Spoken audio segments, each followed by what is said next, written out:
Drama की shooting हमारी female lead यून के साथ होती है, जो यहाँ स्कूल आई होती है। और तभी वो देखिए कि सारे स्टूडेंट यहाँ पर बहुत खुश होने लगते हैं कि जी फैमिली के यंग मास्टर आ गए।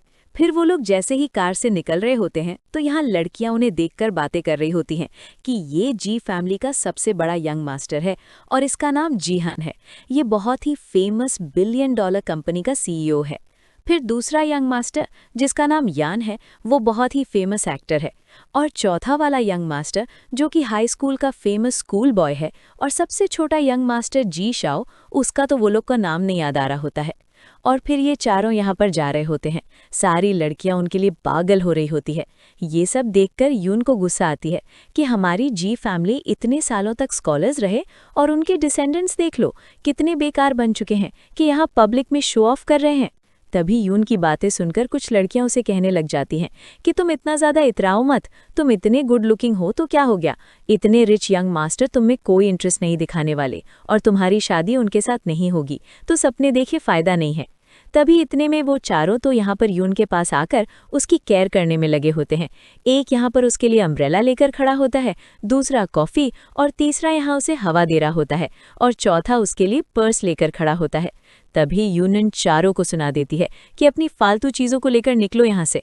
फिर ये चारों तो डर के मारे अपनी चीज़ें हटा लेते हैं और यून उन लड़कियों से बताने लगती है कि मुझे जी फैमिली की ज़रूरत नहीं है, बल्कि मैं जहाँ खड़ी होती हूँ वहाँ पर जी फैमिली शुरू होती है। तो वो लोग कहते हैं कि ऐसा कैसे हो सकता है, हमें अच्छी तरीके से पता है कि जी फैमिली का जो ओल्ड मैन है वही इस फैमिली का हेड है। और फिर जी फैमिली के हेड यानी इन चारों के ग्रैंडपा यहाँ पर पहुँच जाते हैं, जो कि यहाँ पर पहुँचते के साथ ही यून को देखकर खुश हो जाते हैं और उसके पास पहुँचकर उसे मॉम कहने लगते हैं। तो ये सारी लड़कियाँ शॉक रह जाती हैं। फिर यून हमें अपने बारे में बताने लगती है कि वो असल में 1955 से यहाँ पे टाइम ट्रैवल करके आ चुकी है। फ्लैशबैक में दिखाते हैं कि उस टाइम पर वो कोई स्टेज परफॉर्मेंस दे रही होती है और तभी उसके ऊपर कोई चीज़ गिर जाती है जिसकी वजह से वो वहीं पर मर जाती है। और फिर जब उसे होश आता है तो उसे पता लगता है कि वो रीबॉर्न हो चुकी है और 70 साल बाद के टाइम पर आ गई है, वो भी एक 18 साल की लड़की की बॉडी के अंदर। और इतने सालों बाद उसे पता लगा है कि उसका एक बेटा है जो कि ओल्ड मैन बन चुका है। और हम यहाँ पर क्या कर रहे हो, तो सबसे बड़ा वाला यंग मास्टर जीहन बताने लगता है कि ग्रैंडमा, हम लोग यहाँ पर अपनी ग्रैंडपा को स्कूल तक छोड़ने आए थे क्योंकि आज उनका सीनियर सिटीजन यूनिवर्सिटी में फर्स्ट डे है। फिर मिस्टर जी तो यहाँ पर यून को मनाने लगते हैं कि मॉम, क्या मैं स्कूल नहीं जा सकता हूँ। तो वो कहती है कि नहीं, स्कूल तो तुम्हें जाने पड़ेगा, तुम रोज़ लेट रात जागकर बस इंटरनेट सर्फ करते रहते हो और ये तुम्हारी हेल्थ के लिए अच्छा नहीं है। तो मिस्टर जी कहने लगते हैं कि लेकिन मैं इतने सालों से स्कूल नहीं गया हूँ और मुझे बहुत ही डर लग रही है, मेरा ब्लड प्रेशर भी हाई हो चुका है। और वो रोने का नाटक करने लग जाते हैं। तो यहाँ पर यून फिर भी उन्हें समझाती है कि चलो अब रोना बंद करो, तुम अब बड़े बच्चे हो गए हो, जिसकी एज 8 ईयर्स ओल्ड है। बोलते हुए उन्हें स्कूल बैग पहना देती है और समझा देती है कि अब चलो जल्दी से स्कूल जाओ और टीचर की बातें सुनना।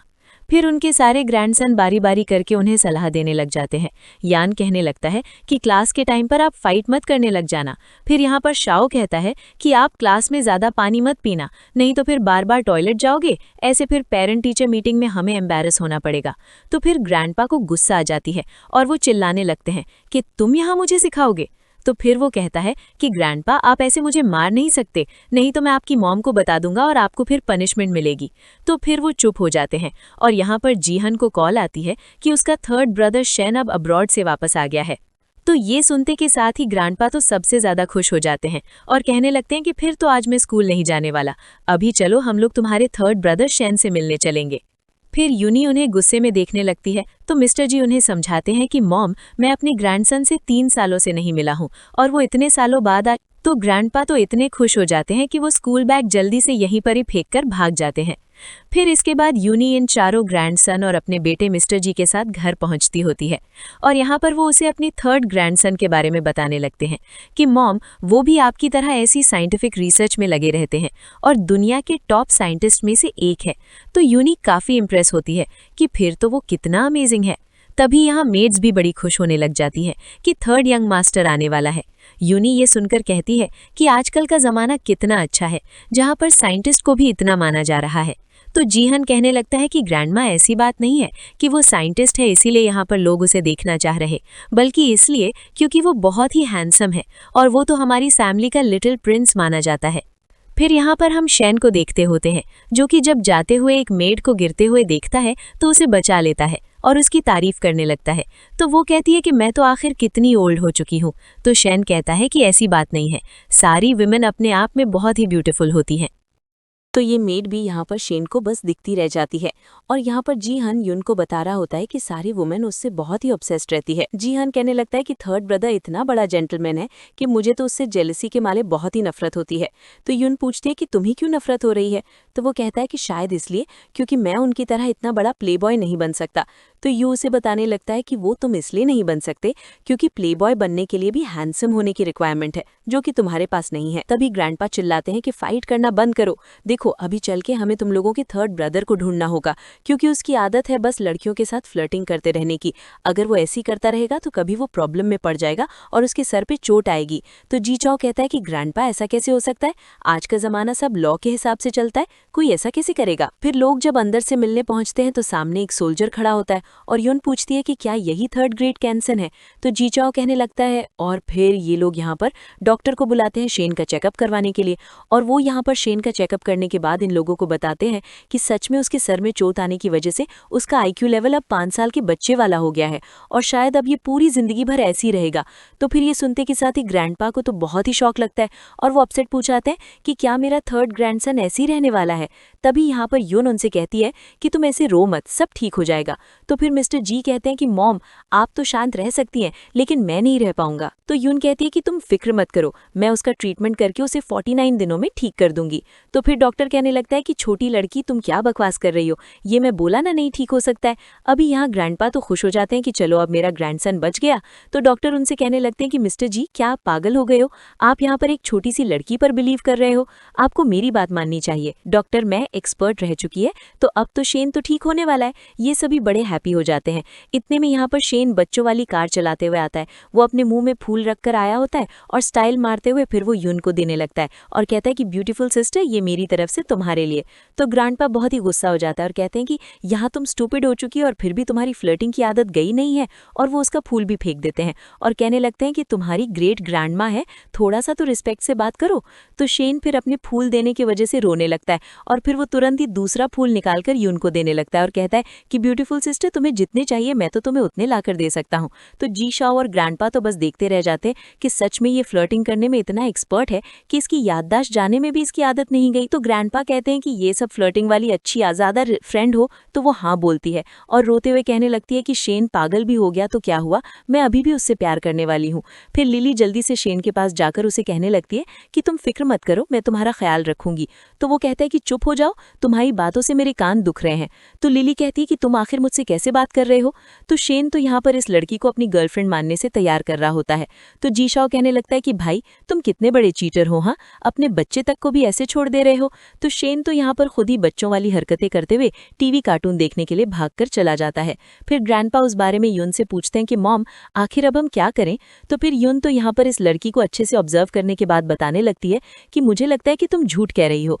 तो वो लड़की तुरंत ही चिल्लाने लगती है कि आखिर आप मुझ पे ऐसे कैसे इल्जाम लगा सकती हो। तो ग्रैंडपा चिल्लाते हैं कि तुम चुप हो जाओ, मिस यून बहुत ही फेमस साइकोलॉजी मास्टर रह चुकी हैं। ग्रैंडपा हमें बताने लगते हैं कि उनकी मॉम पुराने जमाने से ही बहुत ही अच्छी साइकोलॉजी एक्सपर्ट थी, उन्होंने जेल वाले सारे लोगों में से असली खूनी को भी पहचान ली थी। यून लिली से कह देती है कि मैं कह रही हूँ ना कि तुम झूठ बोल रही हो, तो झूठ बोल दिया। तो ये लिली मन में सोच लगती है कि सच में ये कितनी ज्यादा चालाक लड़की है, इसे देखकर तो अब मुझे भी डर लगता है।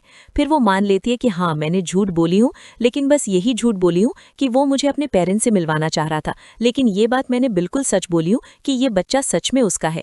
फिर ये लोग यहाँ पर शेन के ड्राइवर को बुलवाते हैं और उसे कहने लगते हैं कि तुम तो शेन के साथ ही थे ना, क्या तुमने इस लड़की को देखा है। तो फिर वो ड्राइवर भी तुरंत ही इस लिली को पहचान लेता है कि हाँ मैंने इसे कई बार देखा हूँ। तो ये लोग इस ड्राइवर को जाने बोल देते हैं और फिर यहाँ जी चाओ को गुस्सा आ ही रहा होता है कि सच में हमारा भाई तो चीटर है। फिर यू यहाँ पर सजेस्ट करने लगता है कि वैसे तो ये मैटर अभी क्लियर हुआ नहीं है और सारा सच पता नहीं लगा, लेकिन आखिर ये लड़की प्रेग्नेंट है तो इसके लिए बाहर रहना खतरे से खाली नहीं होगा। तो फिर ग्रैंडपा भी इस बात से अग्री करने लगते हैं और लिली से कहते हैं कि अब से तुम यहीं पर रहोगी और हम लोग तुम्हारा ख्याल रखेंगे। और वो जी आन से पैसों का कार्ड लेकर इसे दे देते हैं और फिर युन से पूछते हैं कि मॉम ये सारी अरेंजमेंट ठीक है, तो युन मान जाती है कि ठीक है, अभी सब ऐसे ही करते हैं। फिर जी आंसो जाने लगता है रूम अरेंज करने के लिए और इस लड़की से कहते हुए जाता है कि उस कार्ड में लिमिट है। तभी लड़की इन सारे लोगों का बिहेवियर ऑब्जर्व करने के बाद सोचती है कि आखिर ये वुमन है कौन जिसकी यहाँ पर फैमिली में सब कोई सुन रहा है। फिर शेन जब अपना बैठकर खेल रहा होता है तो उसके पास यू और जीचाओ दोनों पहुंच जाते हैं और जीचाओ कहने लगता है कि थर्ड ब्रदर, अब तुम्हें खुश होना चाहिए, तुम्हारे पास अब वाइफ है। तो शेन कहने लगता है कि मुझे वो लड़की मेरी वाइफ नहीं चाहिए, मैं तो चाहता हूँ कि वो ब्यूटीफुल सिस्टर मेरी वाइफ बने। ये सुनने के साथ ही ये लोग शॉक्ड हो जाते हैं और जीचाओ कहने लगता है कि ऐसा नहीं हो सकता। तो शेन कहता है कि ऐसा क्यों नहीं हो सकता, क्या वो तुम्हारी वाइफ है? यू भी तुरंत ही कहता है कि ऐसा कैजुअली नहीं बोल सकते हो। तो शेन कहता है कि तुम भी अग्री नहीं कर रहे हो, क्या वो तुम्हारी वाइफ है? तो यू कहता है कि ऐसा कैसे हो सकता है? तो शेन कहता है कि अगर दोनों की नहीं है फिर तो वो मेरी वाइफ है। तो यहाँ पर जल्दी से ग्रैंडपा पहुंच जाते हैं और डांटने लगते हैं कि क्या बकवास कर रहे हो, वो मेरी मॉम है और मेरी मॉम के बारे में ऐसा मत बोलो। शेन कहता है कि अगर वो आपकी मॉम है तो ठीक है, फिर मैं आपका डैड हुआ। ऐसा बोलकर वो खुश हो रहा होता है। फिर ग्रैंडपा तो बड़े गुस्से में हो जाते हैं और इन लोगों को हंसी आ रही होती है। तो ग्रैंडपा फिर यहाँ पर जी चाओ को मारकर बदला निकालते हैं। तो वो शॉक्ड हो जाता है कि ग्रैंडपा आपने मुझे क्यों मारा? तो ग्रैंडपा कहते हैं कि देख लो तुम्हारा ब्रदर कैसे स्टूपिड हो चुका है और अगर मैंने उसे हाथ लगाया तो वो और पागल हो गया तो। और फिर यहाँ ग्रैंडपा अपनी मॉम यानी कि यून के पास जाते हैं और उससे पूछते हैं कि मॉम, आप मुझे 10 स्कूल ड्रेस में होती हैं। तो ये समझ जाती हैं कि यानी ये इन लोगों की क्लासमेट है जिसको ये लोगों ने फैमिली की तरह ट्रीट करके रखे हुए हैं। और ये भी कितने स्किल जीचाओ और यू को दोनों को स्टडी कराने के लिए बैठी होती है और जीचाओ को एक भी मैथ्स का प्रॉब्लम ठीक से आ नहीं रहा होता है और वो आंसर नहीं बता पा रहा होता है। तो यून उस पर डांटती होती है। तभी शेन देखते के साथ ही आंसर बता देते कि इसका 26 है। तो यू और जीचाओ उसकी तारीफ करने लगते हैं कि उसने कैसे देखते के साथ ही आंसर बता दिया, उसका आईक्यू लेवल तो स्टूपिड बनने के बाद भी इतना हाई है। यून भी मान लेती है कि सच में ये बिल्कुल मेरे पर गया है, तभी तो ये दिखने में भी मेरी तरह ही है। यहाँ पर शेन सुन चुका होता है कि जीचाओ को ये लोग बुद्धू कह रहे हैं, तो वो भी उसका मजाक उड़ाने लगता है और भाग जाता है। तो जीचाओ को गुस्सा आने लगती है। अभी यून उसे रोकती है कि तुम पढ़ाई करो, चलो। फिर हम देखते हैं कि यहाँ मेड लिली को फ्रूट ला कर देती है।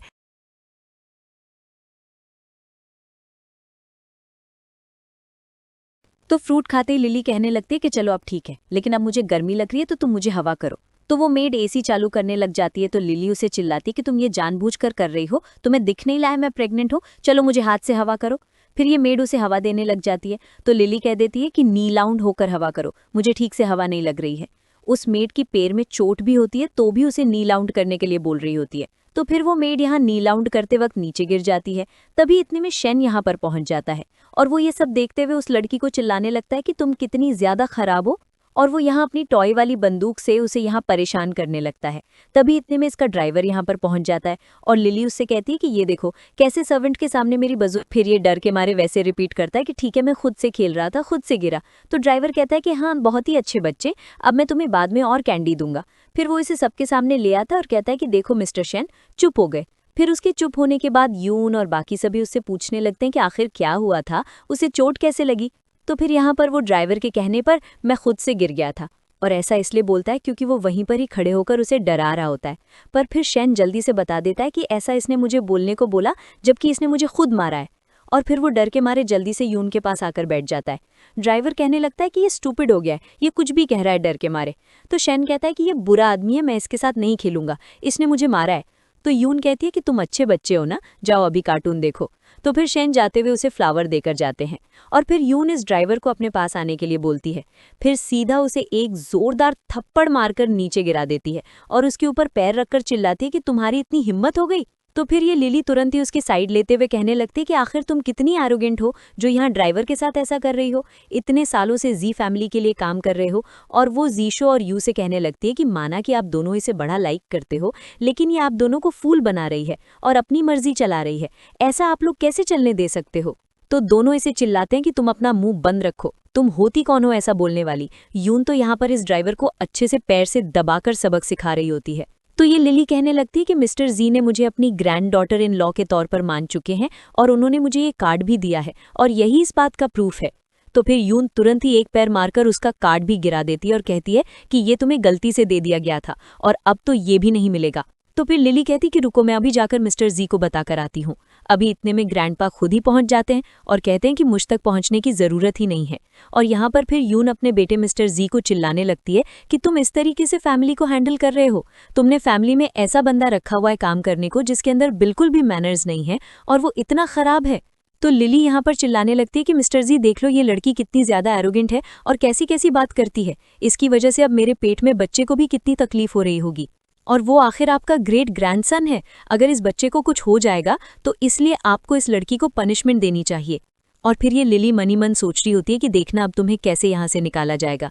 पर यार ग्रैंडपा तो उसे चिल्ला देते हैं कि तुम चुप रहो। इस घर में सिर्फ जी फैमिली को अच्छे से मैनेज नहीं कर रहा हूँ और मैंने ऐसे बंदे को यहाँ काम करने के लिए हायर किया, लेकिन मैं अब भी सफ़र कर रहा हूँ।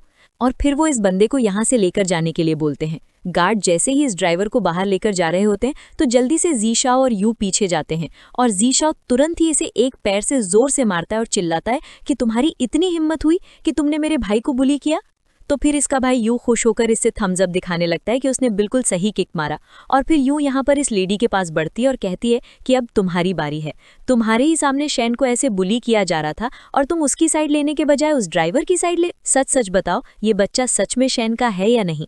तो फिर ये लिली तुरंत ही ग्रैंडपा से माफ़ी मांगने लगती है कि मिस्टर जी मुझे माफ़ कर दो, असल में शैन मेरा ठीक से ख्याल नहीं रख रहा था और वो मुझे छोड़ना चाह रहा था, तो इसलिए मैं थोड़ा सा उसे हिट कर रही थी, इसलिए मैंने बदला लेने के लिए उसे बुली होने दी, लेकिन अब मुझे अपनी गलती का एहसास हो गया है। यून यहाँ पर गुस्से में ऑर्डर देने लगती है कि इस लड़की को जो यहाँ पर एक्स्ट्रा ट्रीटमेंट मिल रहा है ना, ये सारी कैंसिल कर दो और इसके रूम में से सारी लग्जूरियस चीज़ को खाली करो। और ये बोलकर वो चली जाती है और ग्रैंडपा फिर तुरंत ही ऑर्डर देते हैं। फिर यून यहाँ सभी के साथ बैठी होती है और शैन से कहने लगता है कि ब्यूटीफुल सिस्टर देखो ना मेरे सर पे कितनी चोट आ गई है, प्लीज़ मुझे फूंक दो। तो फिर ग्रैंडपा गुस्सा करने लग जाते हैं कि तुम मेरी मॉम को फूंकने के लिए बोल रहे हो। तो शैन कहता है कि ठीक है फिर मॉम के बेटे आप ही फूंक दो। तो ग्रैंडपा ये सुनने के बाद और गुस्सा हो जाते हैं और उसे स्टिक से मारने के लिए जाते हैं, पर इससे पहले ही वो जाकर बेड पर कूद जाते हैं। और फिर यून यहाँ पर अपने बेटे यानी मिस्टर जी को कंट्रोल करने लगती है कि बेटा तुम शांत हो जाओ, ज्यादा गुस्सा मत हो। और फिर वो यहाँ पर अपनी नीडल्स का ही उसे नीडल्स लगाकर तो ग्रैंडपा ऑर्डर देने लगते हैं कि मॉम आप इसे और जोर से चुभाना। तभी शैन सामने आकर बैठ जाता है और कहने लगता है कि शांत हो जाओ शांत हो जाओ। तो ग्रैंडपा कहते हैं कि अब तुम अच्छे बच्चे बनकर बैठे हो ना। तो वो कहते हैं कि मैं आपका डैडी हूँ। ये सुनने के बाद ग्रैंडपा फिर और गुस्सा होकर स्टिक लेकर फिर से उसके पीछे पड़ जाते हैं और वो नीचे गिर जाते हैं। तो यून जल्दी से उन्हें ऊपर बैठाती है और कहती है कि अरे वो छोटा बच्चा है ना, उसे माफ़ कर दो। तो वो कहने लगते हैं कि मैं भी तो आपका बच्चा हूँ ना। तो यून कहती है कि हाँ हाँ इसीलिए तो बोल रही हूँ, गुस्सा मत हो। और फिर यून यहाँ शेन का ट्रीटमेंट करने जा रही होती है और सभी को बताने लगती है कि उसकी नीडल के ट्रीटमेंट के बाद वो 2 हफ्ते में ही पूरी तरीके से ठीक हो जाएगा। लिली ये सुनकर कहने लगती है कि क्यों ना आज का ट्रीटमेंट ना किया जाए, क्योंकि अगर कुछ गड़बड़ हो गया तो। ग्रैंडपा कहते हैं कि क्या गड़बड़ होगा, वैसे भी वो पहले से स्टूपिड है ना। फिर यून तो यहाँ पर बच्चों की तरह पूरा टॉय के साथ खेल रहा होता है। तभी यून कहने लगता है कि फिर शैन बताने लगता है कि मुझे याद आया कि जब जी छाओ छोटा था तो एक बार उसने ग्रैंडपा का वॉलनट एंटीक चुपके से तोड़ दिया था और जब वो टूट गया था तो उसने ग्रैंडपा को पता नहीं लगने दिया और उस वॉलनट को डॉग को दे दिया था और डॉग उसे लेकर चला गया। ग्रैंडपा को ये सुनने के साथ ही बहुत ही गुस्से में जी छाओ को फिर एक सर पर मारते। तो वो ग्रैंडपा को कंट्रोल करने लगता है कि ग्रैंडपा शांत हो जाओ, ये पुरानी बातें हैं ना, उसे मेंशन नहीं करते। फिर यून दूसरी नीडल लगाने जा रही होती है तो लिली रोकने लगती है कि ज़्यादा नीडल अच्छा नहीं रहेगा ना, तो भी यून लगा देती है। और फिर से शैन को कुछ चीज़ याद आता है और वो बताने लग जाता है कि मुझे याद आया कि जी छाओ जब छोटा था तो उसे एक बार बहुत तेज़ टॉयलेट आई थी और तभी सामने टेबल पर ग्रैंडपा का कप रखा था और उसने जल्दी में उसमें ही टॉयलेट कर दिया। और तभी ग्रैंडपा वहाँ पर आए और उन्होंने पूछा कि इसमें क्या है। तो फिर उसने बताया कि वो उनकी पुरानी आइस टी है। तो ग्रैंडपा ने उस वक्त एक सांस में उस पूरे कप को पी गए। ये सुनने के साथ ही ग्रैंडपा शॉक हो जाते हैं और वो तुरंत ही जो चाय पी रहे होते हैं उसे थूक देते हैं।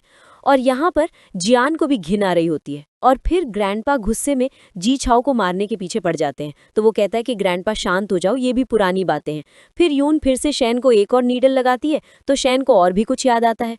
तो यहाँ पर जी छाओ तो अब डर जाता है कि भाई सच में क्या आपको फिर से मेरे बारे में याद आया है, अब तो किसी और के बारे में आना चाहिए ना। तो शैन बताता है कि इस बार मुझे बड़े भाई जियान के बारे में याद आया है। तो जी छाओ खुश होकर कहता है कि फिर भाई अच्छे से बताना और ज़ोर ज़ोर से बताना। तो शैन याद दिलाने लगता है कि भाई क्या आपको याद है कि एक बार आपके कपड़े में किसी ने लाल मिर्ची पाउडर डाल दिया था और आपको कितनी ज्यादा जलन हुई थी, 3 दिन तक आप परेशान थे। ये सुनने के बाद जी छाओ हंस रहा होता है, तो यहाँ शैन बताने लगता है कि इसी ने ही वो पाउडर डाला था। तो जी छाओ तो शॉक रह जाता है कि इस बार उसी के बारे में इसे याद आया है, और वो तो डर के मारे यहाँ से भागने लगता है और इसे जल्दी से ग्रैंडपा और जियान गुस्से में पकड़ लेते हैं और ग्रैंडपा गुस्से में उसके पीछे कैक्टस को गड़ा देते हैं और वो बेचारा बस शॉक रह जाता है और कहने लगता है कि आप लोग पास्ट को याद करके मुझे ऐसे टॉर्चर मत करो। फिर यून शैन को चौथा इंजेक्शन लगाने जा रही होती है, तो उसे जी छाओ रोकने लगता है कि प्लीज और इंजेक्शन मत लगाओ, क्योंकि ठीक है, वैसे भी एक दिन में ज्यादा इंजेक्शन सही नहीं रहेंगे, ये उसकी हेल्थ के लिए अच्छा नहीं होगा। लिली तो पूरा डर में बैठी होती है कि अच्छा हुआ उसके बारे में उसे कुछ भी याद नहीं आया, और यहाँ पर यून उसको नोटिस करके रख रहा होता है और कहने लगता है कि मिस लिली आपको क्या हो गया। तो वो कहती है कि शायद मैं बहुत थक गई हूँ ना, तो मैं अपने रूम में जा रही हूँ रेस्ट करने के लिए। फिर उसके जाने के बाद यहाँ पर ग्रैंडपा शैन से इस बारे में पूछने लगते हैं कि तुम्हें जो इंजेक्शन लगी है उसके बाद क्या तुम्हें दर्द हो रहा है। तो शैन कहने लगता है कि बिल्कुल दर्द नहीं हो रहा, मुझे तो उल्टा ब्यूटीफुल सिस्टर की अभी तक फ्रेग्रेंस आ रही है। ग्रैंडपा ये सुनने के साथ ही गुस्सा होने लग जाते हैं कि तुम बार बार मेरी मॉम के साथ ऐसी फ्लर्टिंग करते रहते हो, एक बार तुम बस ठीक हो जाओ फिर मैं तुम्हें सबक सिखाऊंगा। फिर यून शैन को समझाने लगती है कि तुम मुझे ग्रैंडमा बोला करो। तो वो कहता है कि ठीक है ग्रैंडमा सिस्टर, और फिर वो उसके ऊपर सर रख लेता है और कहता है कि मुझे नींद आ रही है। तो फिर यून उसका ध्यान रखने लगती है और सभी से कहती है कि तुम लोग भी थक गए होगे तो रूम में जाओ रेस्ट करने। तो सभी अपनी गर्लफ्रेंड बनने की एक्टिंग करूंगी और बताऊंगी कि ये बच्चा उसका है, ताकि फिर हमें सारी प्रॉपर्टी मिल जाए। लेकिन देखो अब हम क्या करेंगे, अब तो हम ऐसे एक्सपोज होने वाले, तो हमें भाग जाना चाहिए। तो ये कहता है कि हम ऐसे भाग नहीं सकते, क्योंकि मेरे पीछे वैसे भी लोन शॉट पड़े हुए हैं, हमारे पास ऐसे ऑप्शन नहीं है। तो अब एक ही ऑप्शन है कि जो हमें अमीर होने के रास्ते से रोकेगा हम उसे रास्ते से हटा देंगे। फिर हम देखते हैं कि यून को ये सभी मिलके सरप्राइज देते हैं एक लग्जरी स्पोर्ट्स कार की, कि वो ड्राइविंग पे जाएगी तो उसे बहुत अच्छा लगेगा। और यहाँ पर ग्रैंडपा तो कहने लगते हैं कि मेरी मॉम ड्राइविंग एक्सपर्ट है, देखना वो कितने अच्छे से कार चलाएंगी। और जियान यहाँ पर बताने लगते हैं कि उसकी और यून की तरफ से ये उसके लिए गिफ्ट है। अभी जी छाओ को स्पोर्ट्स कार को देखकर लालच आ रही होती है और वो आकर यून से कहने लगता है कि ग्रैंडमा वैसे तो मेरे पास कोई गिफ्ट नहीं था आपको देने के लिए, लेकिन कोई बात नहीं, मैं आपको अपनी मास्टर सर्विस दे सकता हूँ इस कार को चलाने की। तो ये लोग कहते हैं कि तुम ग्रैंडमा को फूल मत बनाओ, तुमने क्या अपना होमवर्क करे, पहले ये बताओ। तो वो जल्दी से टॉपिक को घुमाने लगता है और पूछता है कि हमारा थर्ड ब्रदर शैन कहाँ पर है। तो यून भी पूछती है। फिर जल्दी से भागते हुए यून को बचाने के लिए जा रहा होता है, पर वो खुद सीढ़ियों से नीचे गिर जाता है। फिर हम देखते हैं कि यून और जी छाओ जब यहाँ कार से जा रहे होते हैं, तो जी छाओ कहने लगता है कि ग्रैंडमा आप तो कितना ज्यादा तेजी में कार चलाती हो, आप तो बहुत ही बड़ी एक्सपर्ट निकली। यून बहुत ही सीरियस मोड में उससे बता रही होती है कि एक्चुअली में इस गाड़ी को जानबूझकर खराब किया गया है और मैं बिल्कुल भी ब्रेक नहीं लगा पा रही हूँ, इसलिए गाड़ी स्लो नहीं हो रही। तो फिर ये सुनने के बाद वो शॉक हो जाता है। दूसरी तरफ जियान जब घर पहुंचता है तो वो देखता है कि चैन यहाँ सीढ़ियों पर बेहोश पड़ा है, तो वो जल्दी से उसे उठाने लगता है। तो जैसे ही चैन थोड़ा होश में आता है तो वो कहने लगता है कि ब्यूटीफुल सिस्टर को बचा लो, और वो फिर बेहोश हो जाता है। फिर यहाँ पर जी छाओ की तो हालत खराब हो रही होती है और वो कहने लगता है कि ग्रैंडमा ये कार तो इतनी ज्यादा स्पीड हो चुकी है, अगर मुझे पहले पता होता तो मैं कभी ये सीट पर बैठता ही नहीं, आखिर में क्यों आया। तभी हम देखते हैं कि जियान और ग्रैंडपा के भाई हम लोग को जल्दी से बचा लो। तो वो कहता है कि डरो मत, हम लोग फॉलो कर रहे हैं। फिर यून जियान को ऑर्डर देते हुए सब बताने लगती है कि वो असल में अभी कार से कहाँ पर पहुंचने वाली है। ग्रैंडपा यहाँ पर डर रहे होते हैं कि मॉम को कुछ हो ना, तो जियान कहता है कि ग्रैंडपा आप फिक्र मत करो, मैं ग्रैंडमा को कुछ नहीं होने दूंगा। फिर हम देखते हैं कि यून और जी छाओ जब यहाँ कार से जा रहे होते हैं, तो जैसे ही ये लोग टनल में आते हैं तो सामने इनको 2 ट्रक नजर आता है जो कि पूरा आजू बाजू खड़ा होता है और बीच में बहुत ही कम स्पेस होती है। तो ये देखकर तो अब पूरा जी छाओ डर चुका होता है कि अब ये लोग बचने वाले नहीं हैं। वो सोचता है कि लगता है मुझे जल्दी से अपना एक फोटो पोस्ट कर देना चाहिए, क्योंकि ये मेरी आखिरी निशानी रहेगी, ताकि मेरे मरने के बाद लोग मुझे याद रखें। यून कहती है कि अब उसका भी टाइम नहीं बचा है, और फिर वो यहाँ तेजी में कार को चलाते हुए उसे टेढ़ा करते हुए उन दोनों ट्रक के बीच में से निकाल लेती है, और फिर जो सामने बैठे हैं वली परी बच जाते हैं। जी छाओ तो इतना डर गया होता है कि वो कार से निकलने के बाद भी ऐसे बेहोश पड़ा होता है और सोच रहा होता है कि क्या मैं हेवन में आ चुका हूँ। तभी इतने में जियान और ग्रैंडपा भी यहाँ पर कार से पहुंच जाते हैं, और ग्रैंडपा जल्दी से यून के पास आकर रोने लगते हैं कि मॉम आप ठीक तो हो ना, आपको कोई चोट तो नहीं आई, अगर आपको कुछ हो जाता ना तो फिर मैं भी मर जाता। तो यून कहती है कि फिक्र मत करो, तुम्हारी मॉम ऐसी छोटी मोटी चीजों से नहीं घबती है। फिर यहाँ पर डी छाओ बताने लगता है कि मैंने हेवन में जाकर ग्रैंडमा को देखा, ग्रैंडमा सच में बहुत ही ज्यादा अमेजिंग है और उनकी कार की स्किल्स भी कितनी अच्छी थी। तो यून बताने लगता है कि मैंने ग्रैंडमा के बारे में सारी हिस्ट्री पढ़ा, वो वॉर में भी काफ़ी बेहतरीन थी और उनकी ड्राइविंग तो पहले से ही बहुत ही अच्छी है, तभी तो उनके पास लाइसेंस भी है। उन्होंने अपनी तारीफ सुनने में प्रॉब्लम थी, तो वो बताते हैं कि मुझे हमारे थर्ड ब्रदर शैन ने बताया। दूसरी ओर हम देखते हैं कि शैन को अब होश आ गया होता है और यहाँ मेड उसके पास खड़ी होती है। तभी शैन सोच रहा होता है कि मुझे तो लग रहा है जैसे मैं एक लंबा सपना देखने के बाद जागा हूँ। दूसरी तरफ यहाँ पर जियान यून को इस बारे में बताने लगता है कि उस गाड़ी को उस ड्राइवर ने खराब किया है और उसने पता लगा लिया है कि वो अपनी गर्लफ्रेंड के साथ भाग रहा है। फिर ये सारे मिलकर ट्रेन स्टेशन पर पहुंच जाते हैं उन दोनों को रोकने के लिए और यून उनसे साफ कह देती है कि तुम लोगों ने जो कर रहे हो ना, अभी तुम लोग को कहले उसकी सजा मिलेगी। तो लिली तुरंत ये कहने लगती है कि हमने कार को खराब नहीं करा। तो ग्रैंडपा चिल्लाते हैं कि अभी तो हमने बताया भी नहीं कि कार में प्रॉब्लम थी और तुमने खुद ही अपने मुंह से बोल दिया। और फिर वो ऑर्डर देने लगते हैं कि इस लड़की और इसके बॉयफ्रेंड को दोनों पकड़ लो। फिर गार्ड्स जैसे यहाँ पर लिली को पकड़ने जा रहे होते हैं तो वो तुरंत ही नीचे गिरने का नाटक करते हुए चिल्ला चिल्ला कर कहने लग जाती है कि देख लो कैसे ये रिचेस्ट फैमिली हमें परेशान कर रही है। फिर यहाँ पर जो भी सारे लोग जमा होते हैं वो बातें करने लगते हैं कि ये रिचेस्ट फैमिली कितनी खराब है जो एक प्रेग्नेंट वुमन को बुली कर रहे हैं। फिर यहाँ पर इतने में शैन अपनी एंट्री मारता है, क्या ये कोई सेलिब्रिटी है? और उसे देखकर यहाँ पर सारे भाई लोग भी खुश हो जाते हैं। जी छाओ पूछता है कि भाई क्या तुम सच में ठीक हो गए हो? यून भी पूछती है कि ग्रेट ग्रैंडसन क्या तुम्हारी याददाश्त आ गई है? शैन इस लड़की से कहता है कि अच्छा, तो तुम कह रही थी कि तुम मेरे बच्चे की मॉम बनने वाली हो, लेकिन आखिर मुझे तुम क्यों नहीं याद हो? फिर वो सभी को बताने लगता है कि असल में उसका एक्सीडेंट हो गया था और उसके सर में चोट लगने के बाद उसकी याददाश्त चली गई थी, जिसके बाद ये लड़की उसके बच्चे की मॉम बनने का झूठा नाटक कर रही है। और वो क्लियरली बताता है कि इस लड़की को तो मैं जानता तक नहीं हूँ और ये बस एक झूठी फ्रॉड लड़की है। फिर यहाँ पर शैन की बातें सुनने के बाद सभी लोग कहते हैं कि हम तो इस लड़की से फूल बन गए थे और इसकी बातों में आकर हमने जी फैमिली को गलत समझ लिया। फिर ये लिली और उसका ये ड्राइवर बॉयफ्रेंड उन्हें मिलकर कहने लगते हैं कि ये झूठ कह रहा है और वो भी कहती है कि तुम भूल चुके हो क्योंकि उस दिन हम दोनों ड्रंक थे, इसलिए तुम्हें याद ही नहीं आ रहा है कि मैं तुम्हारी गर्लफ्रेंड हूँ। तो शैन कहता है कि झूठ मत बोलो, मुझे मेरी लाइफ में आने वाली सारी वुमन याद है और मेरी मेमोरी इतनी शार्प है कि मुझे सबका नाम तक याद है। फिर वो एक एक लड़की का नाम गिनाने लग जाता है और नाम काउंटिंग करके वो थकता नहीं है, पर यहाँ सारे लोग बोर हो जाते हैं कि इतना देर हो चुकी है पर इसके नाम खत्म ही नहीं हो रहे हैं। जी छाम कहता है कि तभी तो ये साइंटिफिक रिसर्च एक्सपर्ट है। शैन पूछता है कि इस लड़की का क्या नाम था? लिली, मेरी मेमोरी में तो लिली नाम की कोई लड़की नहीं है। फिर ये लिली सभी के सामने कसम खाने लगती है कि मैं सच कह रही हूँ कि ये बच्चा इसका ही है और अगर मैं झूठ कह रही हूँ ना तो मेरी पूरी फैमिली मर जाए। अब तुम्हारी वजह से हम इतने बड़े प्रॉब्लम में फंस गए। फिर शैन उन लोगों से कहने लगता है कि तुम लोगों को बहुत सारे क्राइम किए, आप लोग गिफ्ट के लालच में ऐसे भूल जाओगे? तो ग्रैंडपा फिर जी छाओ को चिल्लाते हैं कि तुम्हें दिख नहीं रहा है कि शैन ने इतने टाइम से कितना सफर करा है? तो जी छाओ तब से खुश होता है कि शैन को मारी नहीं पड़ी। शैन कहने लगता है कि भाई तुम अपसेट मत हो, देखो मैं तुम्हारे लिए भी बहुत ही यूनिक गिफ्ट लेकर आया हूँ। तो फिर जी छाओ खुश हो जाता है कि चलो अब उसे कोई गिफ्ट मिलने वाला है। यहाँ पर शैन उसे बताता है कि तुमने 20 सालों में अब तक कोई गर्लफ्रेंड नहीं बना पाए ना, तो मैंने कुछ तुम्हारे लिए ट्रिक्स तैयार करा हूँ ताकि तुम लड़कियों का दिल जीत पाओ। तो ये सुनने के बाद जी छाओ खुश हो जाता है और फिर वो फाइल खोलकर देखता है तो उसमें बस शैन की ही बहुत सारी फोटोज होती हैं। तो पूछता है कि भाई आपने मुझे सही फाइल भेजी हो? शैन कहता है कि हाँ बिल्कुल सही भेजा हूँ।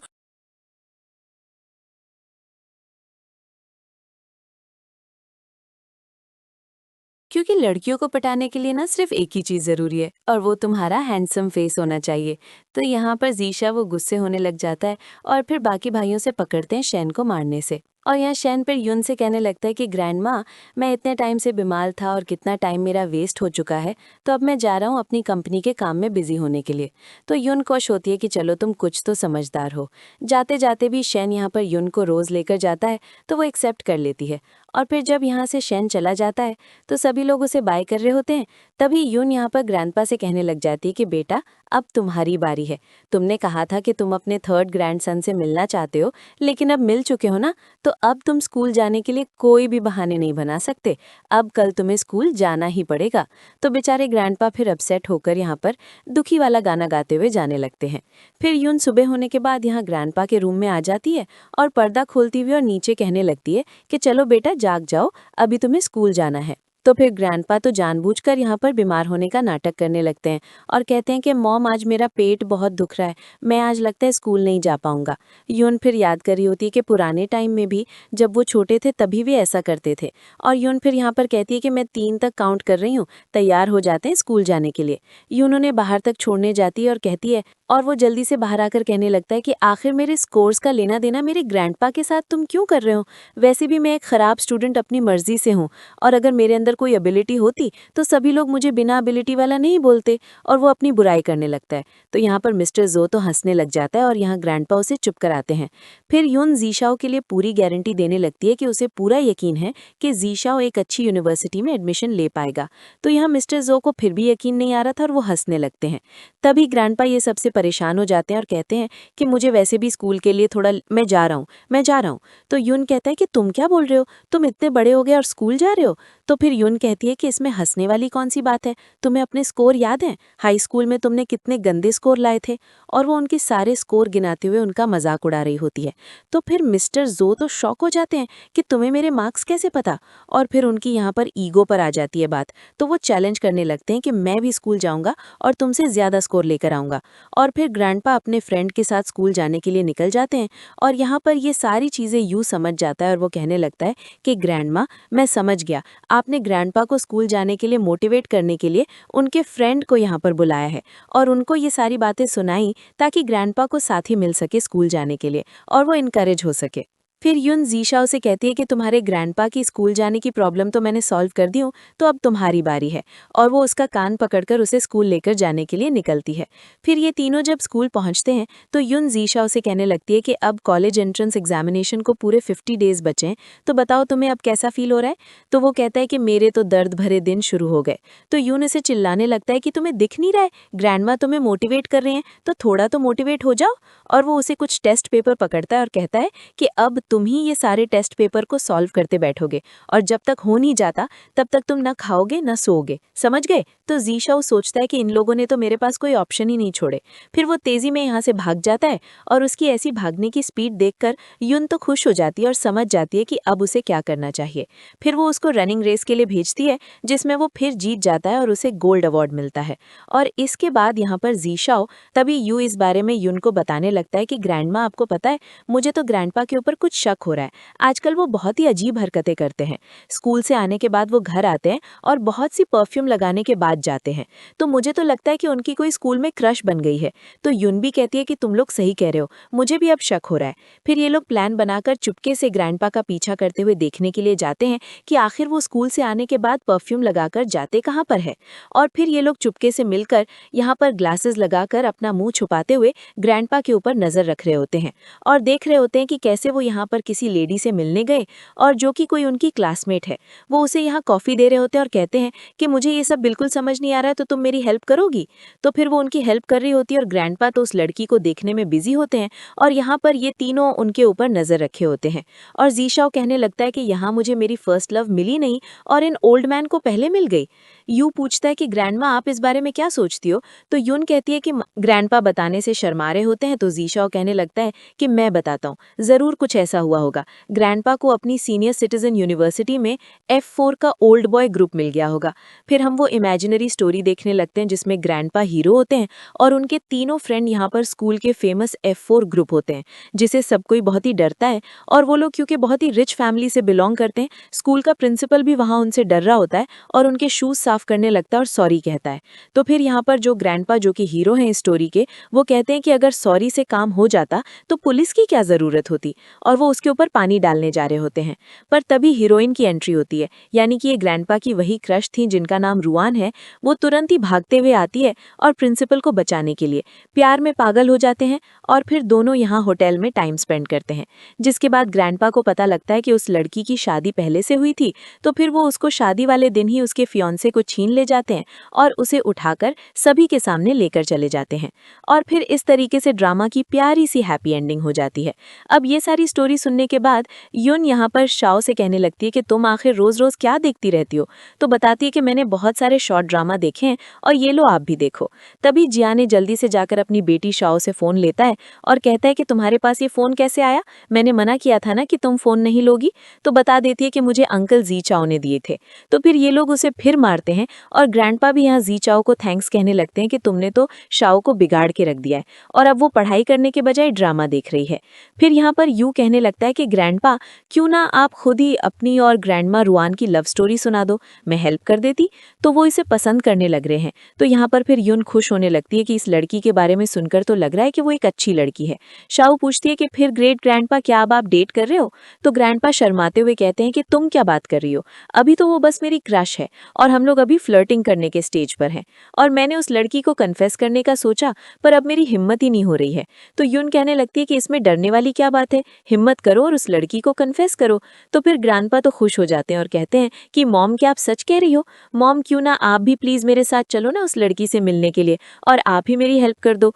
ये देखते हुए जीचाओ को हंसी आ रही होती है और वो कहने लगता है कि देखो, फिर से मामा बॉय शुरू हो गए। यून कहती है कि देख लो तुम्हारे ग्रैंडसन तुम पर कैसे हंस रहे हैं।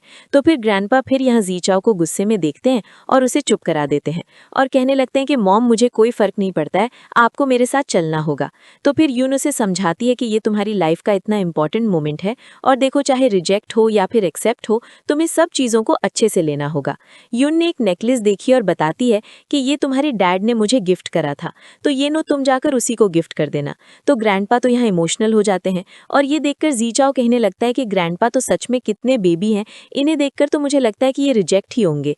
फिर इसके बाद ग्रैंडपा पार्क में ग्रैंडमा रुआन का इंतजार कर रहे होते हैं और यहाँ पर उन्हें नेकलेस देने के लिए कन्फेशन की लाइन तैयार कर रहे होते हैं। और तभी वो पीछे से आकर ये सब सुनने लगती है और फिर उनके पास आकर बैठती है और बताती है कि मैंने तुम्हारी सारी बातें सुन ली हूँ। और फिर वो उन्हें जवाब में हाँ बोल देती है कि अब लोग डेट करेंगे।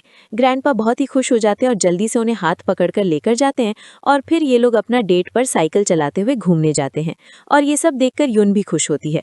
फिर अपनी डेटिंग स्टार्ट करने के बाद ग्रैंडपा तो यहाँ घर आकर अपने सारे ग्रैंडसन्स के सामने शो ऑफ कर रहे होते हैं और जीचा उसे कहने लगते हैं कि जाओ, मैंने जो डेटिंग वाला पोस्ट डाला हूँ उसे जाकर लाइक करो। तो जीचाओ जाकर देखता है कि ग्रैंडपा ने अपनी और ग्रैंडमा रुआन के हाथ पकड़े हुए फोटो को पोस्ट करे होते हैं और उन्होंने लिखा होता है कि सारे डॉग्स जलते रहें।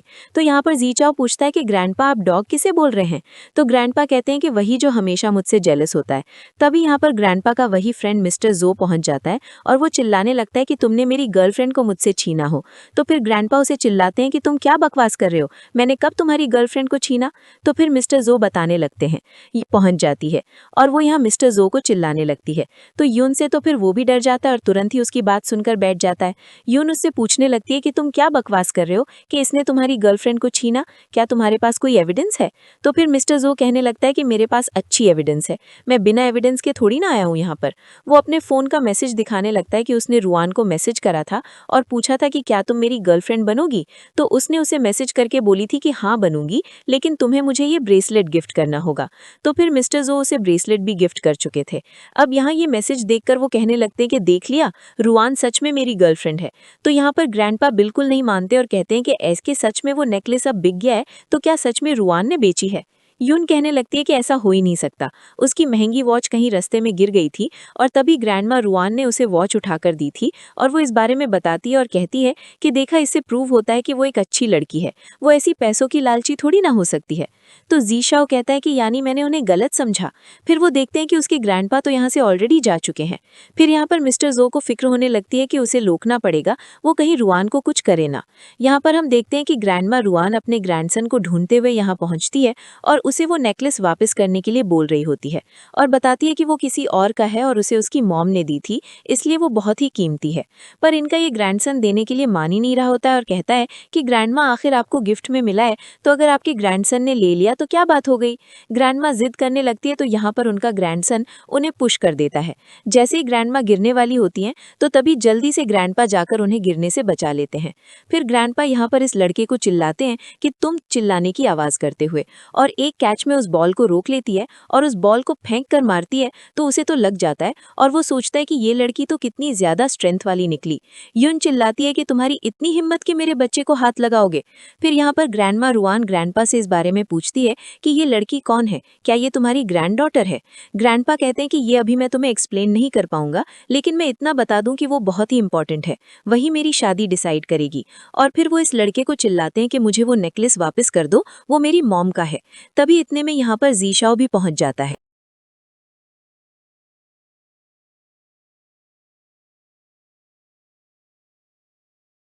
और वो उस लड़के को चिल्लाने लगता है कि मेरे ग्रैंडपा का नेकलेस वापस करो, नहीं तो तुम बचोगे ही नहीं, मैं भी कोई कम गैंगस्टर नहीं हूँ। तो इसे देखकर उसे लड़के को हंसी आने लगती है कि ये हाई स्कूल बॉय क्या ही खेलेगा, और वो यहाँ पर अपने सारे गुंडे दोस्तों को बुला लेते हैं और उसे धमकी देने लगता है कि देख बच्ची, यहाँ से निकल जा, नहीं तो तेरे को चोट लग जाएगी। तो फिर एक हाई स्कूल के बच्चे को मारने वाला नहीं बनना चाहता, तो जी शाओ उसे चैलेंज करने लगता है कि फाइटिंग की क्या जरूरत है, अगर तुम में दम है तो मुझे गेम में हरा कर दिखाओ। तो फिर वो लड़का तो यहाँ जी शाओ को हल्के में ले रहा होता है और कहने लगता है कि चल फिर हम लोग चैलेंज करते हैं, अगर मैं जीता तो फिर मैं उस नेकलेस को वापस नहीं करने वाला हूँ, और अगर हारा तो दे दूंगा। फिर यहाँ पर जी शाओ तो अच्छे से गेम खेल ही नहीं पा रहा होता है और वो लड़का यहाँ पर जीतने की पोजीशन पर होता है। तो यून जी शाओ से कहती है कि तुम हटो, मैं खेलती हूँ, और फिर वो इतने अच्छे से बॉल हिट करती है कि सारी गोल होने लगते हैं। ये देखकर वो लड़का शॉक रह जाता है। तो फिर वो बोर्ड गेम के बीच में आकर लेट जाता है और कहता है कि खेल के दिखाओ। तो फिर उसमें भी बॉल हिट करके आखिर गोल कर ही लेती है और जीत जाती है। तो फिर लड़का अपनी बात से पलट जाता है कि मैंने कोई शर्त नहीं लगाई थी और मैं वो नेकलेस नहीं वापस करने वाला, और वो कह देता है कि तुम लोग मेरा कुछ बिगाड़ भी नहीं पाओगे क्योंकि मेरे बॉस बहुत ही ज्यादा पावरफुल है। और फिर यहाँ पर इस लड़के का बॉस यानी कि कोई गुंडा आ जाता है जिसका नाम मिस्टर मो है। वो जब यहाँ पहुंचता है तो यून को देखते के साथ ही वो शॉक रह जाता है और फिर वो ग्रैंडपा से पूछता है कि क्या ये वही है,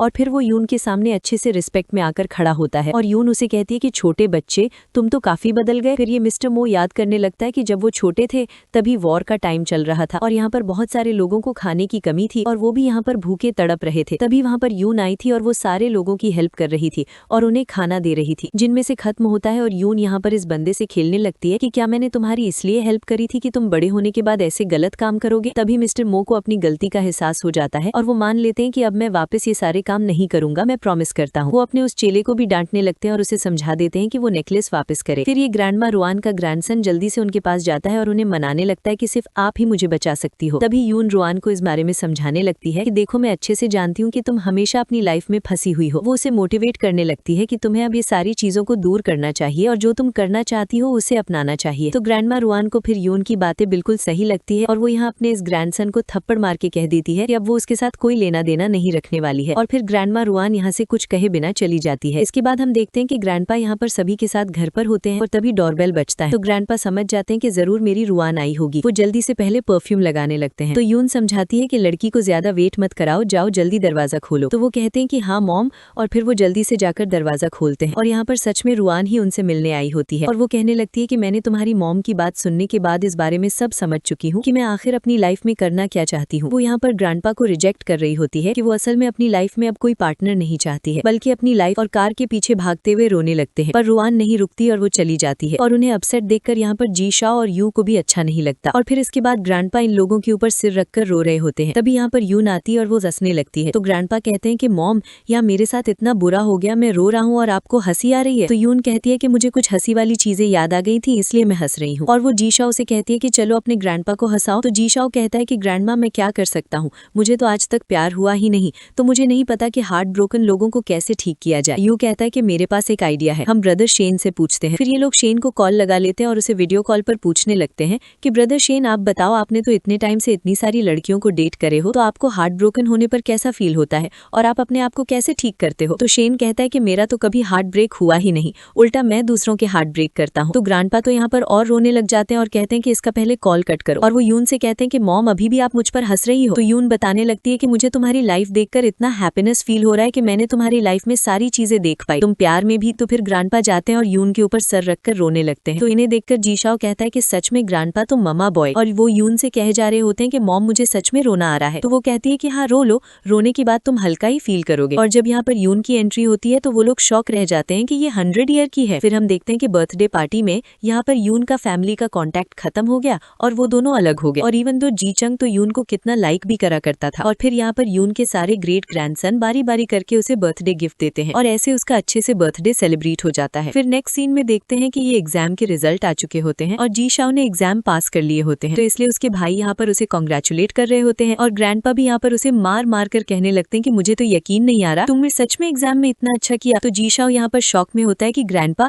मैंने एग्जाम में अच्छा किया तभी भी आप मुझे मार रहे हैं। तो कहते हैं कि तुम हमेशा ऐसी मार ही खाते रहोगे। फिर वो पूछता है कि वैसे ग्रैंडपा, अब मैं कॉलेज जाने वाला हूँ, तो अब आप मेरा पॉकेट मनी बढ़ाओगे ना। तो पूछते हैं कि तुम और पॉकेट मनी का करोगे क्या। तो फिर ये कहता है कि ग्रैंडपा, मैं कॉलेज जा रहा हूँ तो मैं भी तो डेटिंग करूंगा ना, और डेटिंग करने के लिए पैसे लगेंगे। तो ग्रैंडपा कहते हैं कि ठीक है, मैं 400 बढ़ा दूंगा। ये सुनकर वो कहता है कि ग्रैंडपा, इसमें क्या होगा। तो वो कहते हैं कि तुम भी कौन सा डेटिंग करने वाले हो। तो जी शाओ कहने लगता है कि ग्रैंडपा, आपको मुझ पर यकीन नहीं है कि मुझे भी कोई लड़की मिलेगी। तो यहाँ पर फिर ग्रैंडपा भी हंसने लग जाते हैं और उसके दोनों भाई भी हंसने लग जाते हैं। वो बेचारा बस अपसेट बैठ जाता है। फिर जब कॉलेज स्टार्ट हो जाता है तो ये सारे मिलकर साथ में कॉलेज के होते हैं और यहाँ पर जीशाओ को लगता है कि कुछ लड़कियां उसका फोटोज लेना चाहती हैं, पर वो लोग तो बस उसे फोन दे रहे होते हैं अपना फोटोज खिंचवाने के लिए। फिर यून उन लोग का फोन लेकर उसमें अपनी सेल्फी ले लेता है और उन लोग का मोबाइल दे देता है। तो वो लोग तो शॉक रह जाते हैं और ये सोचते हैं कि ये उनकी सजा है, उनको मेरी फोटो लेनी चाहिए थी ना कि अपनी। फिर ये लोग जब क्लास के लिए जाते हैं तो एक नया प्रोफेसर आया होता है जिसे देखकर सभी लोग शॉक रह जाते हैं कि कितना हैंडसम है, और वो कोई और नहीं बल्कि शेन होता है। यहाँ पर यून भी शेन से काफी इम्प्रेस होती है कि उसका ये ग्रेट ग्रैंडसन कितना ज्यादा इंटेलिजेंट है कि वो एक प्रोफेसर भी बन गया है। फिर हम देखते हैं कि क्लास में तभी एक लड़की आई होती है जो कि लेट होती है और वो ऊपर से शेन को खड़े होकर परस्यू करने के लिए उसे पूछने लगती है कि क्या उसकी कोई गर्लफ्रेंड है। शेन गुस्से में उसे चिल्ला देता है कि दोबारा कोई उसे ऐसे क्वेश्चन ना पूछे और वो यहाँ पर उसे रिजेक्ट भी कर देता है। तो सभी लोग बातें करने लगते हैं। फिर क्लास खत्म होती है, सारे स्टूडेंट यहाँ से बात। वो फिर लड़की जो बहुत ज्यादा ही इतरा रही थी